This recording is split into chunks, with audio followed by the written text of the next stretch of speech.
This is Doc with Springtail, and we're going to do an installation of an FJ MPAC Side Rack today. The installation is quite easy, straightforward to do. First thing you do is you remove the panel that covers the jack tools and the jack, because we're going to need to get under there to put in some nuts and bolts.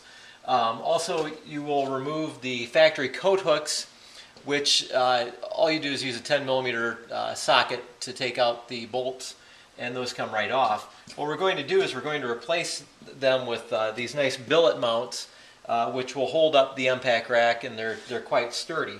So first of all you need is grab the MPAC mount. You want the MPAC letters straight up. The long mount is going to go to the back end of the vehicle, and I hope you can see this okay.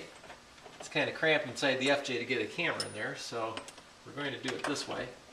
And then simply use your Allen head, and there's a slide wrench with each set of mounts. And the small rack goes to the front. Again, just slip the mount in. They fall right into the holes. And get that started. And then we'll tighten that up with the Allen wrench.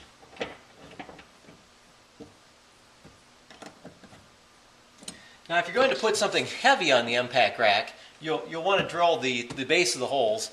If it's something fairly light, just light cargo, you really don't need to drill those holes at all.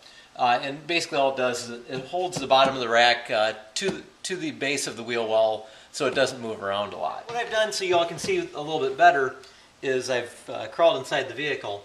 There's a set of tabs on the back of the side rack that will match up with the mounts that we have there.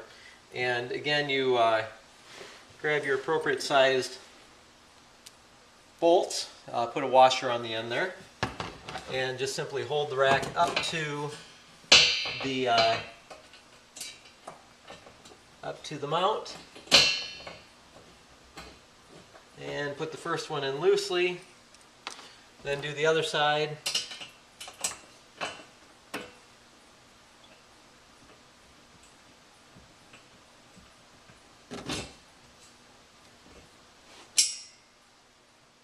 And at this point, normally what you do is you'd measure to where you want the holes in the bottom, remove the rack, drill the holes. I've already pre-drilled the holes, so we don't have to go through that. So I'm just going to finish putting in my my nuts and bolts here.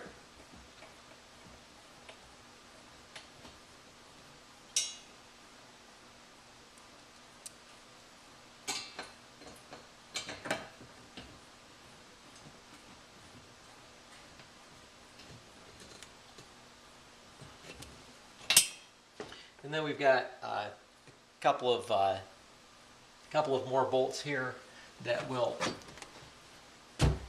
slide into the holes in the bottom, just like that. And then there's a washer and a nylock nut so it won't come loose. You will put your Allen head in the top there.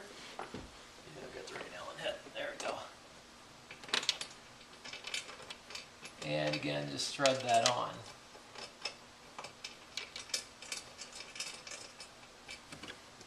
There's also another one more forward that will get slipped into position. Just like that.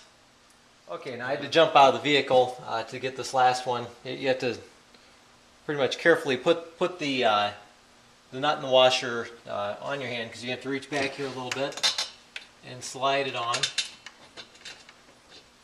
You need to be very careful not to drop the washer or the nut, because they're hard to fish out if you do. And once you get started, you're good.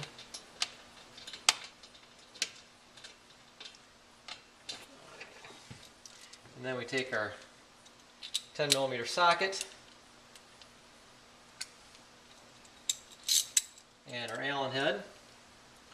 Put the Allen head in screw it in the top.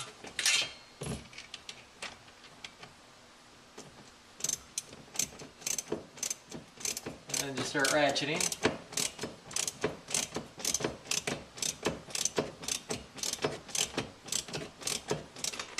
And you'll repeat this with the front.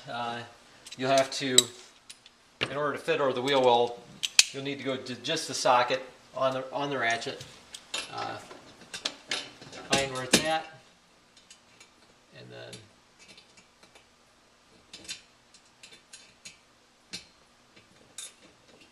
again get your ratcheting done, and then it's secure. And then basically all you do is tighten up your nuts and bolts, and you're good. Like I said, about 45 minutes installation. Pretty much anybody can do this.